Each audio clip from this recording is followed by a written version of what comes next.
دوسرا ایک نبی کریم صلی اللہ علیہ وسلم جب مکہ المکرمہ سے مدینہ منورہ تشریف لائے تو یہاں پہ اس وقت یہود موجود تھے، اور فوری طور پہ نبی کریم صلی اللہ علیہ وسلم نے انہیں مدینہ سے نہیں نکالا تھا۔ تو آپ نے یہاں کے یہود کو ملاحظہ فرمایا کہ وہ 10 محرم الحرام کا روزہ رکھتے ہیں، یوم عاشورہ جو ہوتا ہے اس کا روزہ رکھتے تھے۔ تو آپ نے دریافت فرمایا کہ تم اتنے اہتمام کے ساتھ یہ روزہ کیوں رکھتے ہو؟ انہوں نے عرض کی کہ یہ وہ دن ہے جس میں اللہ تبارک و تعالی نے فرعون اور اس کی قوم کو غرق کیا، اور موسیٰ علیہ السلام اور آپ کی قوم کو ان کے شر سے نجات عطا فرمائی۔ تو موسیٰ علیہ السلام نے اس نجات کے شکرانے کے طور پہ روزہ رکھا تھا،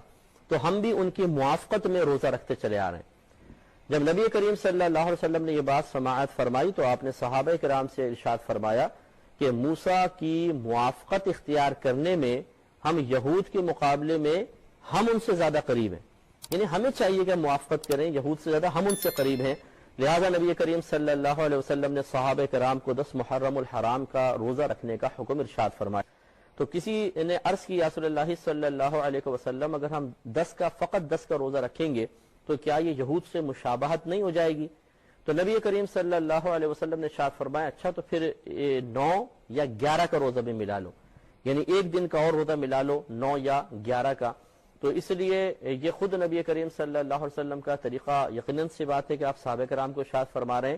تو آپ نے خود بھی روزہ رکھا اور صحابہ کرام نے بھی رکھا۔ تو 10 محرم الحرام کا روزہ رکھنا یہ گویا کہ سنت موسیٰ علیہ السلام بھی ہے، ہمارے نبی کریم صلی اللہ علیہ وسلم اور دیگر صحابہ کرام کی سنت بھی قرار پائی ہے۔ اور اس کے ساتھ ساتھ 9 کا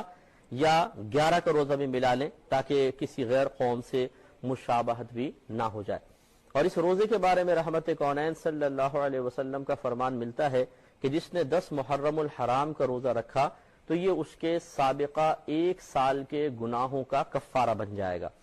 تو آپ دیکھیے 1 سال کے گناہ جتنے بھی ہیں پیچھے سب کے سب معاف ہو جائیں گے اس ایک روزے کی برکت سے۔ اس لیے کوشش کیجئے، اور اگر آپ کے گھر میں دیگر افراد ہیں ان کا ذہن بھی بنائیے کہ اگر کوئی مشکل نہ ہو، ویسے بھی غالباً ہمارے یہاں تو چھٹی بھی ہے، 10 میں ہم گھر پر ہی ہوں گے، 9 میں بھی شاید 9 کی چھٹی ہے، تو 9 اور 10 کا روزہ آرام سے گھر میں آسانی سے کٹ بھی سکتا ہے، اور انشاءاللہ یہ فضیلت بھی حاصل ہو سکتی ہے۔